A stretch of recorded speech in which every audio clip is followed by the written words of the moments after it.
Good morning, everyone. It's great to see everyone in the room and welcome everyone online. I've got my phone on me because for those of you who aren't aware, my wife had emergency gallbladder surgery on Friday night. Overnight, she's still in the hospital, so she texted me, I'm going to take it, if that's okay. She's watching, so hey, Julie, I miss you really badly. And I'm ready for you to be home. She's doing well, and she's getting great care. I appreciate, again, a lot of folks have been texting, and a lot of folks, just been super supportive. We appreciate that a ton. But I'm going to keep it just in case she says hey to me. I'll let y'all know. She's likely to do that. We're going to be starting over the next few weeks talking about a letter in your Bibles. And I think for many of you, I don't know if you know this, but she just texted me. She says she's watching Red Heart. She's so awesome. And so hold on, I have to get myself together again. All right, so there's more. I'm just kidding. But on your phone, if you go to the app, there's some notes sections, and I try to give you a guide because there's a lot of things that we can't cover in this space, in this time. That happens, and so I try to add some notes in there, some other things, some things that I think about and I process as I read the Bible. One of the things, and we talked about this last week, is that a lot of folks just have kind of given up on reading the Bible. I feel very fortunate I grew up learning it and studying it and having a lot of it told, and there's just a whole different cultural way in which we interact with it. But there just is no substitute for reading the Bible and being willing to wade into things that you don't know about or don't understand or don't feel comfortable with. And part of the thing is you've got to be willing to just open it up and read. And so one of the things we want to do is to not only to read the Bible, but to read it together and to kind of model what it looks like to wrestle with the questions and the things that are in the Bible. We live in a culture, I don't know if you realize this or not, that is highly offended, easily offended. Do you know that? People are so offended so easily. My mom told me growing up that you have a choice in what offends you. And so I took that very seriously. But there are a lot of things that offend us, that cause us to put stuff off, that cause us to dismiss stuff. We live in a culture where we just cancel anybody that we disagree with or that says something that we don't think is right or whatever it might be. And so people pursue the scriptures in that same way. They read things that they don't like or don't agree with or think, and it's outdated. It's just they just push it aside. There's reasons why we use the scriptures, and we talked about those last week. And so what I wanted to do is to really kind of model for us, and not just me modeling, but us together modeling. We've been talking about learning together, to lean in, to work to understand things when we don't see them initially or immediately. And so this is a little letter in the back of your Bible, and it's, if you're on your phone, you just scroll down the New Testament, you'll find it, but if you're in your Bibles, it's toward the back, and you'll come to some T's, Thessalonians, and then Timothy, and then Titus. And in my Bible, it's really just 1.5 pages. It's not very long. I think I pointed out in the video this week, it took about 6 minutes and 40 seconds to read it in one sitting, which is how you read a letter, right? You open it up and you go, oh, this is Dear Mike. How you doing? Hope you're well. And then you'd read the letter all in one sitting. And then you maybe, if it's longer or more detailed, you kind of process through it to find out what you need to know or what's being said to you. And that's how I want to approach this in the next couple of weeks that we have together. This book was written to a guy named Titus. This letter was written by Paul to a guy named Titus. And Titus lived, he had actually traveled with Paul. If you go back and you'll see, he's mentioned in 2 Corinthians, he's mentioned in Galatians. So he had been with Paul, he knew Paul, he probably knew Timothy. He's one of the guys who was kind of Paul's right-hand man. He kind of used him to deliver letters or to take money or to help distribute things. He did all these kinds of things that were super important to what Paul was doing around the world. So he traveled with Paul a lot. But in this particular letter he was written, Titus was on this land, this island of Crete. We were actually supposed to go to the Greek islands this year, but that COVID did away with that. And one of the places we're going to go is the island of Crete. So I got to stand where Titus would receive this letter. It's been so cool. If you've ever been to those parts of the world, some of these places look exactly like they looked when Paul was there. We were in Malta a couple years ago, and Malta's this little island out in the Aegean Sea down in the south below Greece and Italy, and it was incredible because you came out, we were kayaking out there, and there's this coast, and this is where one of the places where Paul was shipwrecked. It says right there in Acts that Paul was shipwrecked on this island of Malta, and there's just like a big fort that's probably 2,000 years old that's just sitting up on this cliff. I'm thinking, this is probably exactly what Paul saw when he was just cruising around on his ship, and his stuff is still there. So Crete's a real place. Paul was writing to a real guy on a real island in Crete, and the culture, the nature of Crete, I don't want to go into a lot of detail, I could bore you with it, but essentially it's a beautiful place, but it was a hub for where a lot of military activities centered around in that day and age, and it had kind of developed a culture where it was very individualistic, where it was very sort of politicized and everything, and in fact the way it's talked about is that people use deception and words and manipulation to get people to agree with their ideas to keep themselves in power. Can you imagine a place like that? I know it's hard for us to get that. But that's what kind of culture he's writing into. And what I want for us to understand, because what a lot of us do, we read our Bibles, and we read them through the lens of what we already want God to say about the things that we're already passionate about. And I'm going to work on this thing. I was going to do it today, but I don't have time. But you realize that God is not left or right. He's not that. In fact, being left or right, we keep trying to figure out which side God is on, and God says, my ways are higher. He wants us to be lifted up, to understand that there is a way in which he has called his people to live, and then to inject us back into the culture to live that way out.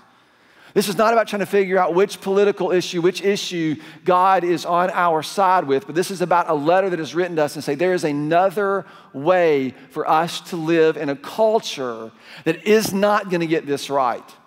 And I would just say, if any of you have hope that somehow the election coming up, or somehow your political system, or somehow your way is going to make things completely, fully right, forget it. It's not going to happen. It's not going to happen. What you'll see in here, and Paul makes this, he says, look, I understand the culture. There's a lot of, and listen, there's a lot of reasons why we participate. And I'm going to talk about that over the next few months. We're going to talk about it as followers of Jesus, as people who are put together as his people, a community who are called to follow Jesus and live out his way within a culture that has lost its way. Okay, that's what we're going to try to do. We understand this. We're going to see this, and we're going to get some instruction this morning for that. What I want to remind you, I want to ask you a couple of questions as we begin. Number one is, do you believe that everyone believes like you?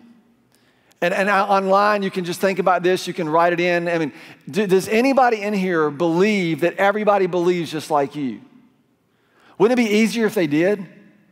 Can you imagine driving if everybody drove the way you, who are good drivers, drove, and all these nuts, wouldn't? I mean, it's like we all think like this. But we all know that no one, that nobody believes exactly like we do. And the next two questions are this: do you expect people to believe like you? Do you expect everybody to believe like you? Do you expect everybody to see the world like you? And most of us would say no. And then the third question is, do you act like it? Do you act like it? Do you act like everyone should see and think like you? And I'll tell you how you can tell this. If your blood pressure goes crazy, or you think terrible thoughts about people who don't believe or think or see like you, it means that you actually act like you expect them to believe like you. I remember I used to joke, I've told this story a million times. I played volleyball growing up, and every time I was pretty fiery. I'm a former type A person. I've calmed down a lot. It's Jesus and age, combination of both. But I remember playing volleyball, if like every match, there would be a bad call made. And I remember one particular time, I hit the ball, it was inbounds, hit the line, the referee called it out, I came unglued. I'm like, and then I proceeded to shank the next 3 points and lose the game for us because I was mad about a call that happened. And this happened every game. So our coach, Barlow, who's an ER doctor, he was one of the most intense individuals I've ever met in my life. In fact, in huddles, he wouldn't say anything. He would just get in the middle of the huddle and just do this. And then after about a minute of silence, he would go, Ashcraft. And he would look at you and just destroy you right there. And so I remember after a couple of matches, he called me over before one of the matches. He says, Ashcraft. And he actually got up to me. He pulls in and he goes, Ashcraft, come here. So I come over there to him, and I'm standing up, and he's standing down, and he says, do you think the referee's going to make a mistake in this game? Do I think the referee's going to make it? Do you think he's going to make a bad call? Yeah, I suppose he's going to make a bad call. And he stands up and he says, then don't be surprised. I said, oh, okay. And my counsel to us is when people say things or do things or act in ways that make you crazy, don't be surprised. Don't be surprised. Don't let it make you lose your mind or your soul, more importantly. That's what we're going to talk about over the next few weeks. The way of Jesus is a way that unifies us. That's what he came to do, that my people be one, to unify his church. When everything else is pulling apart, there is a way for us to live united together in this way that we have been called into. And I just kind of made a quick note. I don't have a ton of time to talk about this because I want to jump into what I want us to do today. But we're going to have to fight. We're going to all have to fight this individualism, this deeply rooted sense of individualism that all of us have. We just grew up in this culture where our individual rights are everything. And so we have this. And the byproduct of that is really consumerism. It's we just take and we take and we take and we take and we take. So God sent a little letter to Titus to remind us of his love. Da da da da da. Y'all seen Hamilton? Okay, forget it. I actually wrote a whole rap. I actually wrote this whole message in a Hamilton-style rap. But I'm not going to do it for y'all today. Maybe later, maybe later. All right, so he wrote us this letter to remind us of some things. And so when you begin to read it, it reads just like a letter. Now what you're going to find if you've read this already, and what I do is I print it out. I print it out on cardstock because I can write on it with Sharpies. I love Sharpies. And that way it won't bleed through the paper and get all over everything else. I'm weird like that. You can do it however you want to do it. But I print it out so I can spread it out, so I can see it, and I can read it like a letter. And if you did this week, 6 minutes and 40 seconds, you could have read the whole letter. And what you'll find is some kind of troublesome things. You'll find some statements about women. Women should be in the home. That's what it says. You'll find some statements about slaves being obedient to your masters. You'll find about how is it that we're supposed to be submissive to our own governments. You're like, whoa, whoa. These verses have been used to cherry pick and pick apart and divide and to beat people up and to make one group of people feel less inferior to another group. This has all been how it happened. But we live in a world that's real. You realize I've had this conversation when it comes to race or it comes to gender. You know, people have like this is not talking about just sort of passively doing what everybody or the government or anybody says that we should do. That's not what this is about. If you think about this, Paul was put in jail and actually killed by the government. He served a king who was executed by the government. He caused insurrections. He created good trouble. He did those things. And what I want you to understand is in the history of our country, right? We didn't just wake up and go, our moral conscience was sort of, bothered, and we said, we should stop slavery, right? We had a war to end it. These are significant things. The civil rights movement, women's suffrage, these are people who came forward to fight and to say, we need to make things right. We need to work for justice. So how does all this square? This isn't just to say you should just stay in your place and you should just do what everybody. That's not what this is about. But these things are in there, and you and I have to know how to process these and how to deal with these if we're going to read the Bible and really receive from it what I think the Holy Spirit wants to give and share and tell us about it. So I'm not going to get into all that today. We're going to talk about it all. But it's all in here. If you read this, you will have noticed that. You're like, wow, how does he say that and get away with it? Somebody should cancel Titus or cancel Paul. And there have been people who've tried to do that.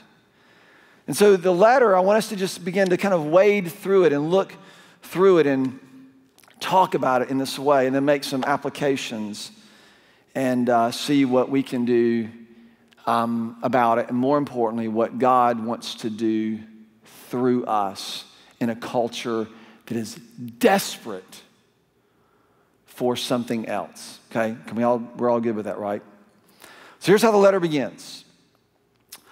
To Titus, Paul, verse 1, a servant of God and an apostle of Jesus Christ, to further the faith of God's elect and their knowledge of truth that leads to godliness.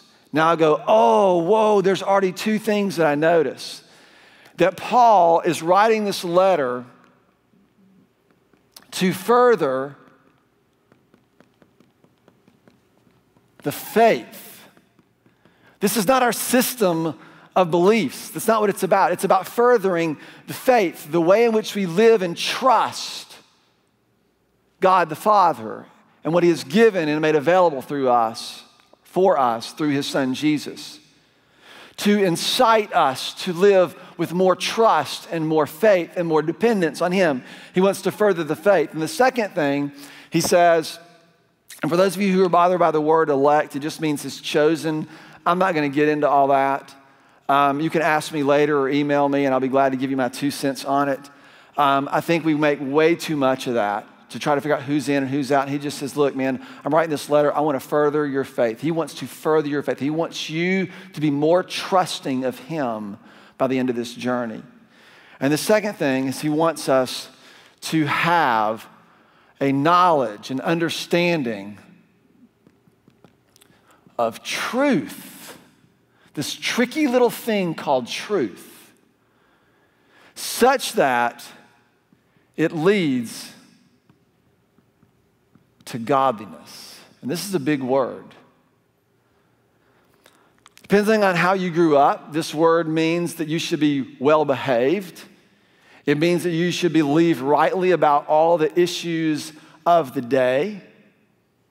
But what godliness really means in this picture is that you want to have a knowledge, a thinking, an understanding, a way of processing what is real, such that your life looks like the image of God. It's about shape.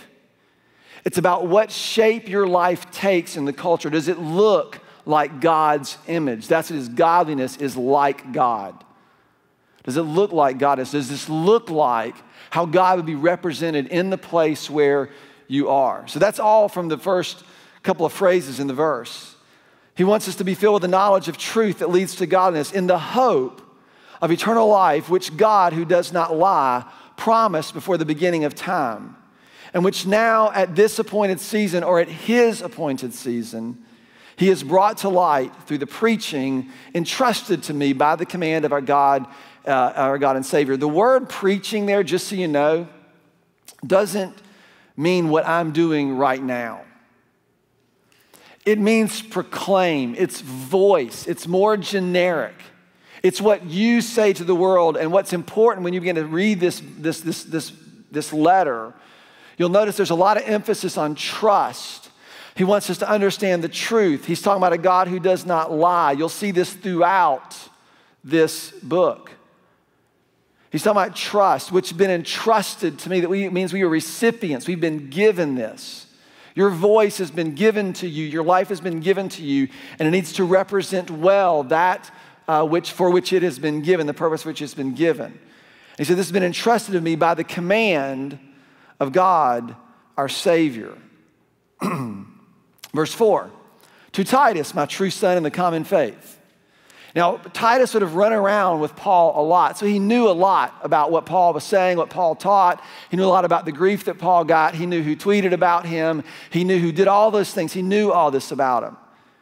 And so this is what he says. I'm writing this letter, and here's what I want you to do, Titus. Here's the reason, verse 5. The reason I left you in Crete was that you might put in order what was left unfinished, and to appoint elders in every town as I directed you. And then it goes on, and it gives us a list of what elders should look like. And then I love this. It says, for there are many rebellious people. There are a lot of other people. And what you'll see, he starts to create these contrasts. He's not giving us a list. He's writing a letter to Titus to go, hey, you need to help people understand how to live in this way. You need to create these pockets. These places where the gospel has influence in Crete, in the middle of this crazy culture in which you live. And I think that's what he's trying to do for us today. And there's always a tension in this, because when I read this, especially when I read this as a pastor of a church, he says, hey, we want you to put in order the church. I'm like, well, let me tell you how to order the church. Let's get the church set up. Let's get it ordered. And we miss the actual point. Right? I don't know that the point is the order. The point, in fact, is not the order, but rather the unfinished business of the gospel. That's the point. It's the point of the book. It's not to make sure that the church is orderly. It's to make sure the gospel is advanced. It's to make sure that the influence of God's people get out into the world, into the culture around us. There's a tension in this. I have a poster in my office. It was actually the first thing that was given to me when we moved into this building in 2008. And it's a poster. I'm not a runner. I'm a former runner, former type A personality, former runner. That means I ran for a while and I didn't like it, so I stopped. Just didn't like it. I didn't like it at all. I'm like, why would I run? Nothing's chasing them. Just forget it. So I ran for like 4 years and just done. Anyway, long story.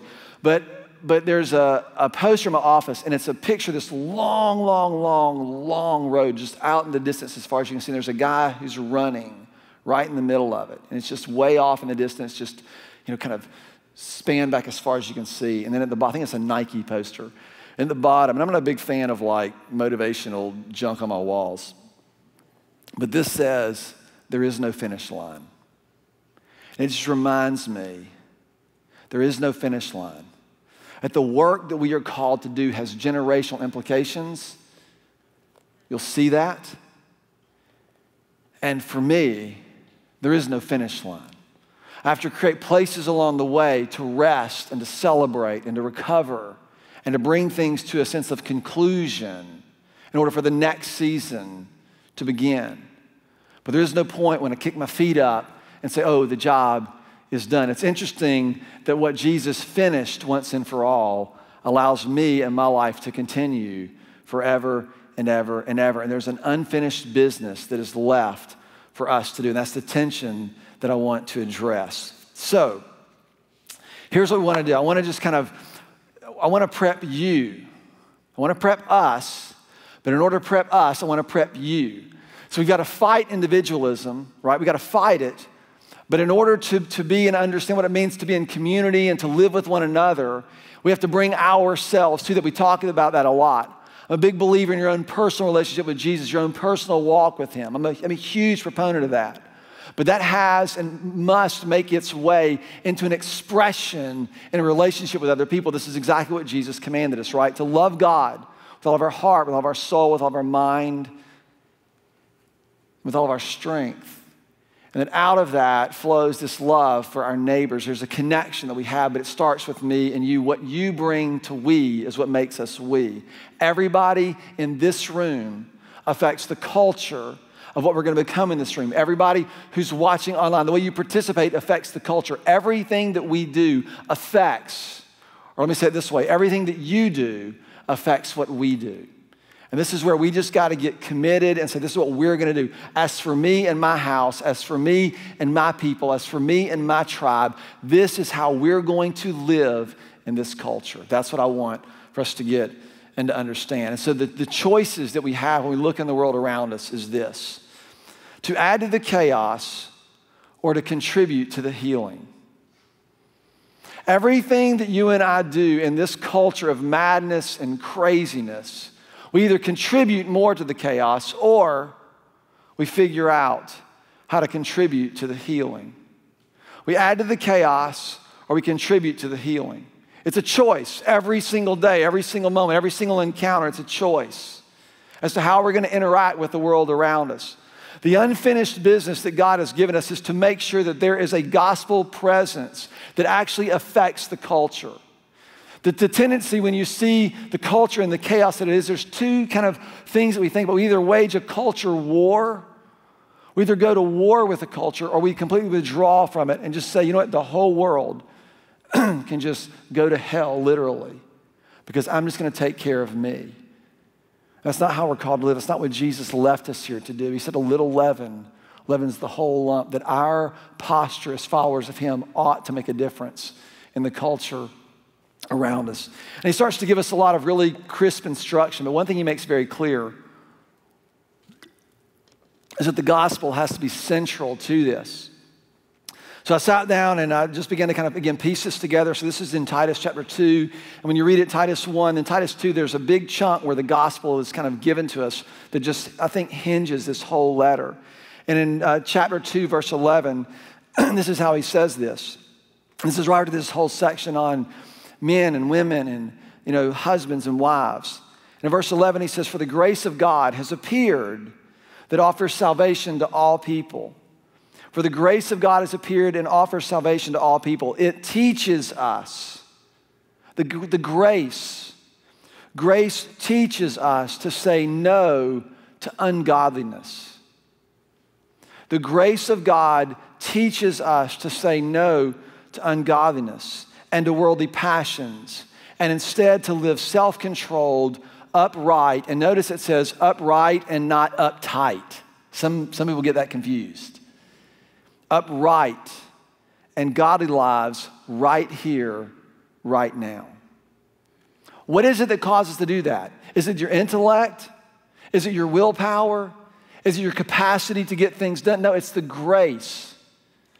The thing that was so hard for me to learn in my life, I grew up very much with rules and regulations, what God expected. I thought it was my willpower that allowed me to do things. And when I finally got this, that it is the grace of God that teaches me to say no, it was one of those freeing things ever.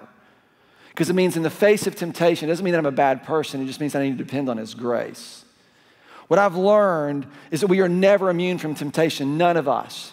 Things are still going to make you crazy. They're still going to tempt you to escape. They're still going to tempt you to control. They're still going to tempt you to go after people and undermine people. They're still going to tempt you. All these things are true. But what he is saying is that we are no longer subject to our own tendency. There is a grace that brings self-control into our lives, to be self-controlled. I'm working on a book at some point in time, and the whole premise is that we give up the one thing we are commanded to control in an effort to control everything else. You know what the one thing you're commanded to control is? To be self-controlled and sober-minded. It is a fruit of the Spirit. It is a work of God's grace. And the third thing I notice in this is that we are placed right here and right now. We're not immune from temptation. You just need to understand you're not immune from temptation, but you're not subject to your tendencies. All the bad habits, all the things you wish you're not subject to them, there's a new rule and a new order in play. If you back up a couple of verses, you'll see Paul's kind of drive to Titus. And I think this is where I want us to conclude today and just talk about this for a minute. Titus chapter 2, verse 7, he says this: "Show yourself, demonstrate yourself in all respects to be a model of good works." It's really interesting. This whole book emphasizes good deeds, zealous for good deeds. We're going to talk more about that. Show yourself in all respects to be a model of good works. And in your teaching, in the instruction of your life, and in what your life says in your voice, show integrity. Show integrity. Demonstrate dignity and sound speech that cannot be condemned, so that an opponent may be put to shame, having nothing evil to say about us. So as we begin to think about this, the idea of to live as one who has integrity.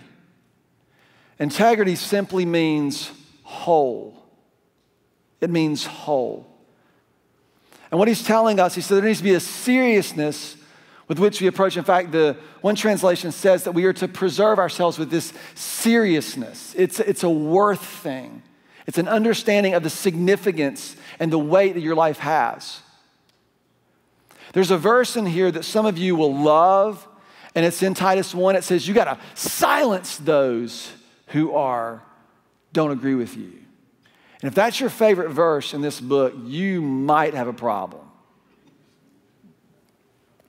Because here's what he's so adamant about.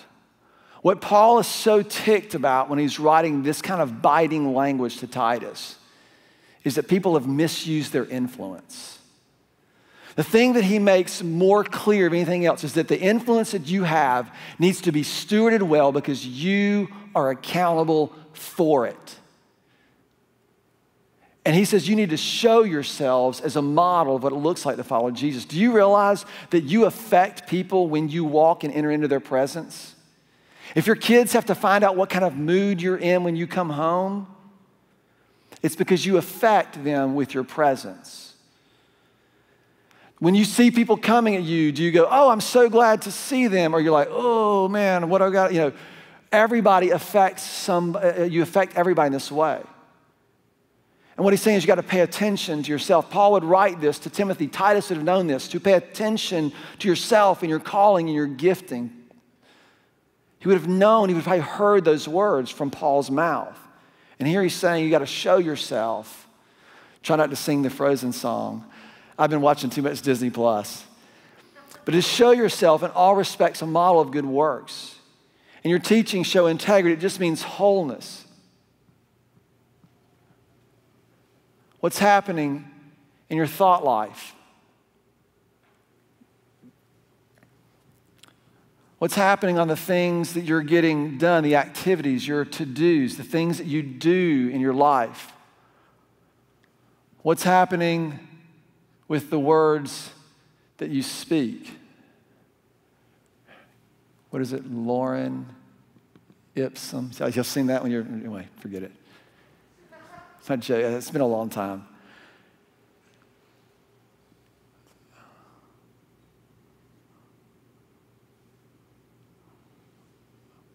What is it about with what you're seeing on your phone or saying on your phone or posting on your social media?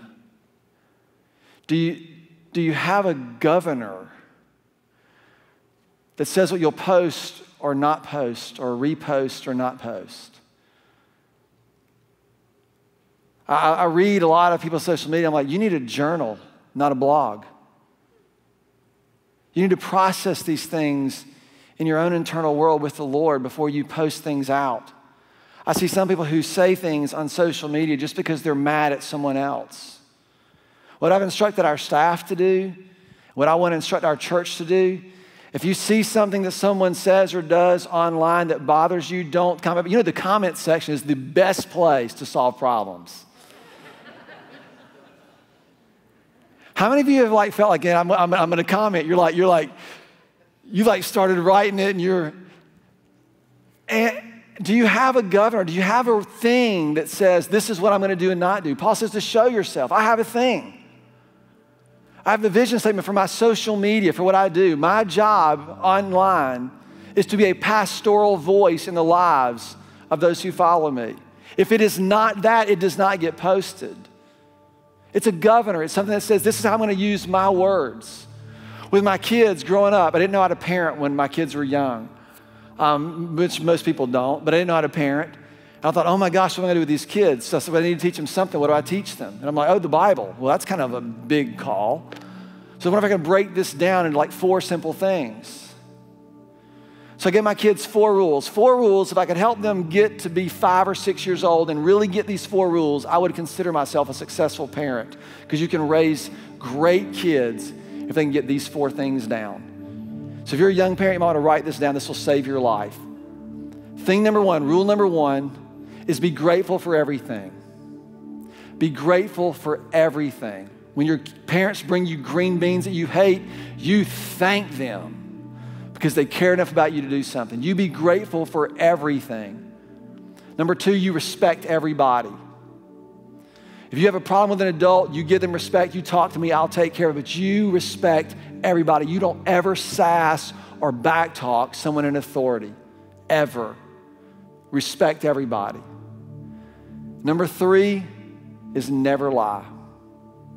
Never, ever, ever lie. And then number 4 was never whine, just because I couldn't take it. I couldn't be responsible if you did, so you better not whine. So, but never lie. Think about this.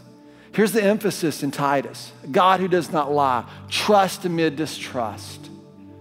Can you be the kind of person who not just does what you say you're going to do, but does it from a wholeheartedness, from a place that is filled with God's love for you and others in the world around us? How are your words and your thoughts? How's what you post? How are you going to contribute to the healing of our culture?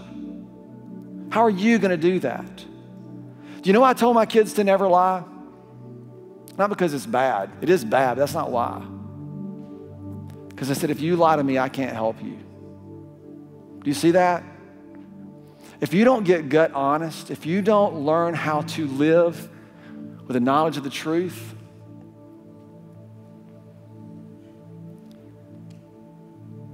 help just gets pushed further and further and further out. What I want for you to test yourself on is this. Number one is pay attention to your own life. Not what everybody else is saying, not what everybody else is doing, not what this person did. If you're using someone else's bad behavior to justify your own, we'll have to have another conversation. Pay attention to your own life. And then number two is pay attention to the impact of your own life. What effect do you have on other people? Do you know? Do you know? This is what we're talking about. My goal is we should always be helpful. We should always be helpful. Sometimes that means hard truths, yes. Sometimes that means disagreement, yes. We should always be helpful. It is never about trying to prove that I'm right. It's always about trying to be helpful. And number two is we should always bring value. Because that's what love does. Love breathes worth and value into places where it's most desperately needed. And God has put his people here, and he said there is a way for us to do this. So, dear Titus, dear John or Sue or Bob or Sarah,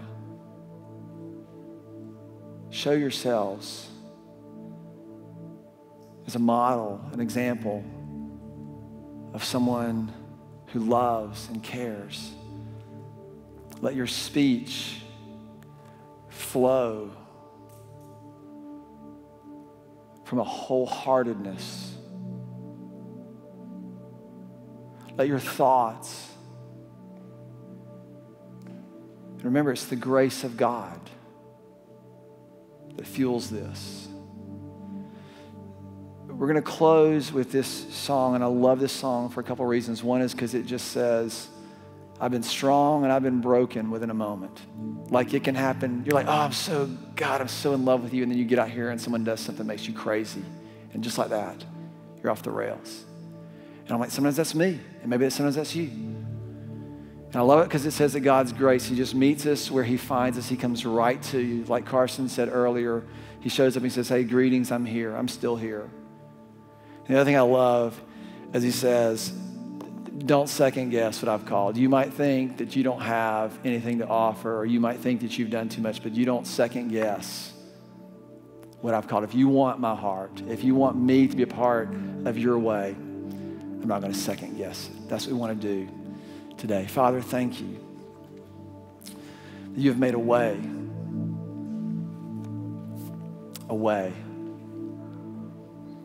that requires us to come to the very end of ourselves and find dependence on you. Father, I pray that as we read, we would hear your words, and that your words would do what your words do, which is create, that you would create new life in us. For some, they'll hear, if you want my heart, they'll hear you just speaking into them, an invitation to let go of everything that they think keeps them from you and just to trust. And God, as we process this together, as we learn together, I ask that you would use this to form us together into a force that breathes life and value and worth and redemption into what it is that you've made. God, what an opportunity that you've given us. Let us seize it for the sake of the unfinished business that you've placed us here to do. And I lift all of this in the name of your son, Jesus, who is our King.